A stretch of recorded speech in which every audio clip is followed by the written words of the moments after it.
Hey guys, this is Squire Bran, Sir Jikanta. This is going to be the Heralding class, the first in our series. This class is going to focus on heralding a field. So can someone tell me what the three important rules are, the cardinal rules of heralding? Safety. Correct. Correct. Last one? Fun. Accuracy. Fun. Correct. Fun. Fun. Safety, playability, and fun. We are not as worried about accuracy, hence we have dragons, dogs, and fucking everything else out there. I'll probably get hit for that later, that's okay. A little bit. So let's focus on the first thing we fired out there. Safety, right guys? Safety is the paramount issue at on every field. That should always be your highest priority. Safety, safety, safety. So the very most important thing you can do for safety is know the book of war. You've got to know A, the rules that you're enforcing, and B, the rules just in general so that this field can be safe. The rules are there for a reason. Intermixed with that, because people can't figure out and know every possible occurrence that's going to happen on the field, you're going to also have to use a good bit of common sense. So while the rule might explicitly not say that we can have 3 people standing on each other's shoulders with javelins throwing them, we probably shouldn't allow that due to common sense safety rules, right guys? I'm sure everyone here has seen some stupid stuff, or at least heard someone say, I'm about to do something stupid, and then get yelled at for it. No matter how entertaining it might be. Right, right. No matter how much fun it might be. Maybe it is going to be fun. Maybe we came all the way from Ohio, all the way down here, just so that we can put someone on our shoulders and throw them over the castle wall. That's still a no-go. Snobby for the rule. Yeah, right? So, this class is going to focus on active heralding, and part of that is going to be calling battles. Calling battles is going to be critical. When you're calling battles, you want to make sure that you've got pacing going. The number one thing, while a lot of people get different things out of this sport, the number one thing that actually draws people here is that field. It's the one thing that we can all say that we had in common. We were drawn here by the field. No field, no people. So you want to keep the battles going, going, going. When you're calling the battles, you want to use standard terminology. So if you're out there and you're saying stuff like, you guys over here, fight. No one's going to know what you're talking about, right? Half the people might know it, the other half are not going to know it because they're going to be used to the standard calls of like, fighters ready, lay on, fighting completes, line up. Never use the H word. Does anyone know the H word? I think it's hold. Correct. Never use that unless there's a safety issue. That goes back to what I was saying earlier. We want people using common terms. They'll be ingrained in people's heads. So that no matter what, anytime someone hears hold, everybody's going down, stopping, right? Same with resume. Also don't use resume unless you're calling it back off of a hold. Another big part of your job is going to be keeping the teams balanced, right? So if you come out here and you want to have a good time on your one day off in the week, you want to make sure that it's fun, fair, that kind of thing. This goes back to use common sense. Don't necessarily have all the vets on one team. Don't necessarily have all the types of support weapons on one team. Try to keep it about as balanced and even as possible. Does anyone have any questions on that up to this point? Alright, so while we're going to be heralding, there's 2 ways you can herald. You can be an active herald, and you can be a passive herald, right? So, active heralding. Active heralding would be when you flip your tabard, throw on yellow, you're not taking an active part in the fight, you are actively heralding the field, right? You're the one out there yelling out the commands, you're the one out there making calls, you're the one calling people dead if they go over the edge, things like that, right? You could also be passively heralding. Now, if you're going to be passively heralding, it's highly encouraged for smaller fields. Say you got like a 5-on-5 going, most of the people out there are vets. You could be an active combatant and heralding at the same time. Does anyone have questions on that part? does include calling shots on people, as unpleasant as that is sometimes, especially to people who are new at it. It's part of the playability of the game and the fun for everyone else to call shots when you see someone get hit, say, in the leg, and they just keep going. Well, how does the person feel who delivered that shot? Not happy. Not happy.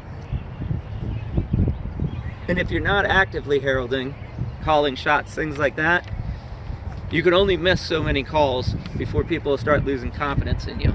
And that means that they're going to be much less likely to come to you if they have an issue in the future. For example, if Arshank and I are fighting, and Chris is the one heralding, I'm blowing off Arshank's shots, Arshank's addressed it to the Herald still does nothing, I'm still blowing her shots off, how likely is she to go to that Herald in the future? Not very. She's likely to try and take it in her own hands. Exactly, and that's going to lead to a massive safety issue quickly. Right, so when there is an issue on the field, if the Herald doesn't take action on that issue, then the fighters get angrier, and that's when you have things that lead to like headhunting and stuff like that. Yep. So the way that you can also avoid that is by taking anything that comes to you seriously. So say someone comes to you with a concern, right? They're fighting a top tier fighter and they just can't beat him. Oh, that guy's clearly cheating me. Whether you think it's true or not, repeat it back to him. All right, Talon, just to make sure Davlon's picking on you and he's blowing off your shots, right? Okay, excellent. So what I'm gonna do is, Talon's gonna tell me, I'm gonna regurgitate it back to him. All right, so Davlon's blowing off your shots, I'll keep an eye on him. So I'm gonna address what he just said back to him so he knows that I'm listening. Then I'm going to tell him I'm taking action. Then we're gonna follow that up by actively taking action. Maybe the next time that I call the fight, instead of me being all the way over here on this side where I can't see them as well, I just call it from over here very nonchalantly, right? Keeping an eye on them. If you see something at that point, hey Davlon, that hit you, you want to make sure you call it. If you don't see something at that point, maybe 2-3 fights go by, hey Talon, just as a heads up, I haven't seen anything. Just really quick, in passing, but it lets them know that at least you were paying attention enough. You listened to what their concern was.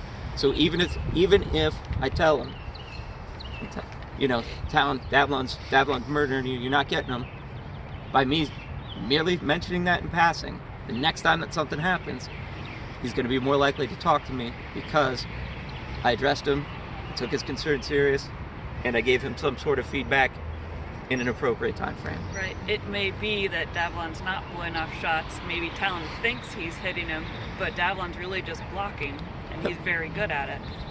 And you'll run into scenarios like that, not necessarily frequently, but if you do this for a couple months, I guarantee you will run into that scenario with 2 people. Guaranteed. So let's use this example. I tell Talon, no, Davlon's blocking your shots. Talon's, motherfucker, kicks the ground and starts walking away, right? Am I gonna need to address that as a herald? Yeah. Why? Spiders, anger and frustrated, things like that. Fact. So you want to keep your eyes open for people that are exhibiting any sort of signs of real hostility, escalating anger, things like that, because you want to be able to nip it in the bud before it escalates into something worse, right? How would you address that? I see that Talon's getting frustrated on the field.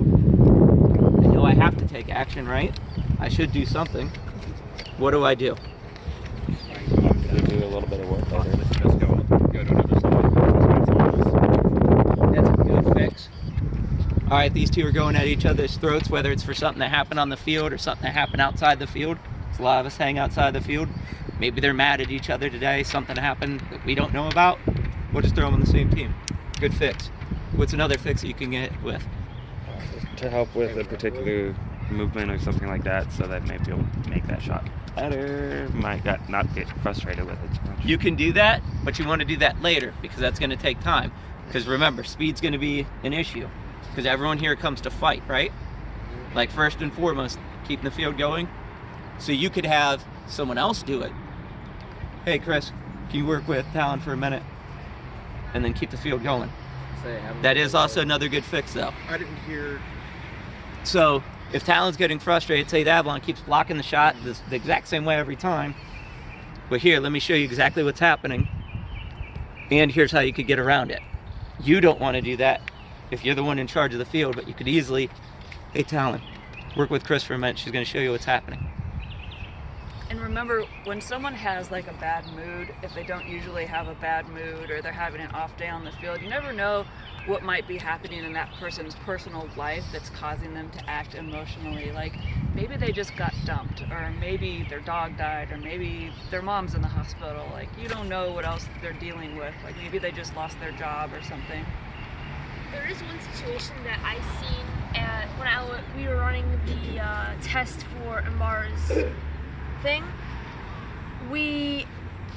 I did hear someone like swearing and everything, and they were angry because they kept getting hit in the face. How would you deal about that? So being hit, I'm not sure if it was the same person or not. being hit in the face would fall more under a safety issue, right? Not to mention playability and fun for the person being hit in the face. So that's going to be an issue you have to address, because that's definitely one of the 3 pillars that you need to be on top of at all times. So if we're out there and let's say Avalon keeps hitting Talon in the face, I'm going to watch for it, okay? I've been alerted. Hey, he's throwing headshots. Okay, now I know to look for it, right?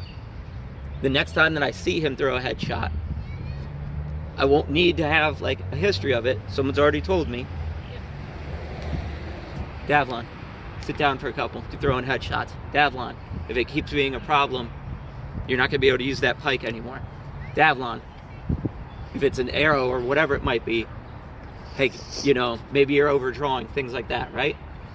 I'm going to watch, see exactly what happened. As soon as I see the headshot, though, I need to take action. It's action time. And the action could be sit down for a few, don't use that weapon. Here, go work with someone else that knows how to use that better. It could also be a case of Talon, stop doing this every time you throw a shot. You're not going to get hit in the face as much, right?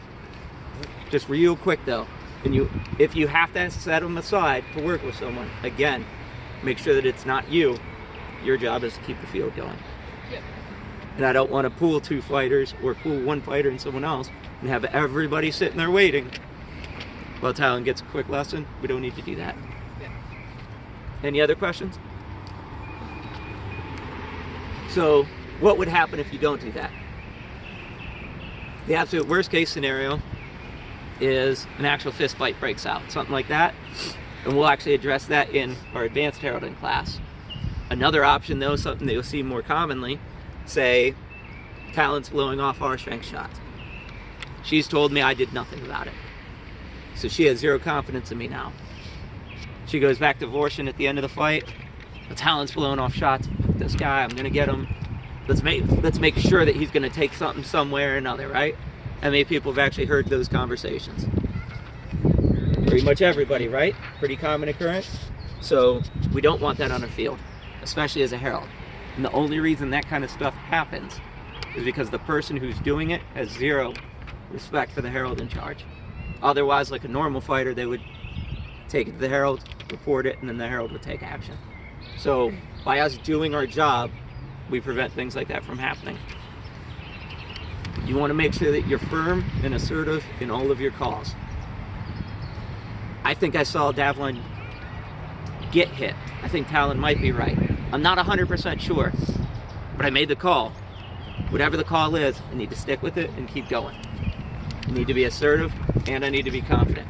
Davlon, arm. Davlon, leg. Davlon, dead. And you just keep moving. If they have a question about it, oh, whoa, that didn't hit my arm, it hit the shield, we'll get to it after fighting.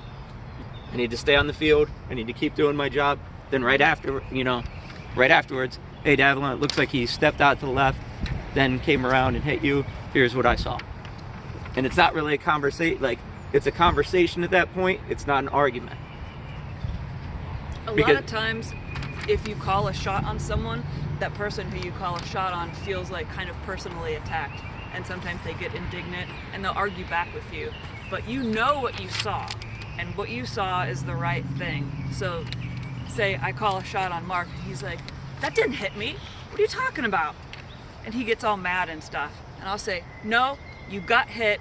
Go sit down. I'll talk to you in a minute. You can't let that person argue back with you. You have to just deal with them being upset and indignant. It's okay for them to not like your call. Your call is the right call. And everyone else on the field will appreciate your call. Your call is the right call is definitely the thing to take from all that, for sure, because your word is law when you're out there. And you're going to make mistakes. You're going to make bad calls. Maybe I called Davalon dead. Yeah, Talon, you did get Davalon. Good work. But it really didn't hit him. Davalon will be mad for a second. Sure, I get that. But it's just like being out on the field. You're going to make mistakes. It doesn't matter. The fact is you need to take action. And your action should never be, well, here's what I saw. Talon did hit Davalon, but we're just going to redo it. There's no redos in this game, right? Anytime that you do a redo, it shows a complete lack of confidence in your own calls. If you see it, it just happened. Why should I let them reset if Davalon's the one that died? No, just dead. Go. Keep moving. Right? Anyone have questions on that? And don't apologize for your calls either. Right. Any questions? So, if say in a tournament scenario, let's say the fighters want to redo, does it matter then? In my opinion, no. If we're talking about tournaments instead of actual field fighting, in that case, it gets a little bit iffy. 9 out of 10 times the fighters can handle and work out what happened. No, that was light. Talon agrees. Yeah, no, that was light. Oh, okay. Cool. I don't believe in doing any sort of redos because whatever happened, happened. Like, say Talon's got his red sword, right? I got sword and board. We move in, they're like, no, bronze shield got hit twice. Talon got hit in the arm. Reset. Alright, so now I've got no shield left. Talon's still good to go. Like, it doesn't make sense to me. You should just make the call and keep going. There shouldn't be things like, here's a reset. Any questions on that? So, you want to keep, as a Herald, you want to keep abreast of all the new rules changes, right? So, if something happened, like, for example, I know for me, one of the big rule changes when I came back was archers could no longer make their calls. So for years it was always the archer made the call, the archer made the call, the archer made the call. Now it's not. So you want to make sure that you're on top of that kind of stuff. A, so that you're making the proper calls out on the field. And B, when people come to ask you, because as soon as you're wearing yellow, you're an authority figure. Hey, what's the new rule on this? What's the new rule on that? I heard about this change, that change. To be able to answer. Make sense, guys? So, the number one thing to take out of this, especially for the newer Heralds, is you want to be assertive and you want to be confident. The more assertive and confident you are, the more people are going to trust to come to you, the more eyes and ears you'll have on the field, right? Your number one purpose here is to ensure safety, playability, and fun in that order. If anyone has any questions, anyone? No. Thank you all for attending the class, and look forward to seeing you guys out on the field.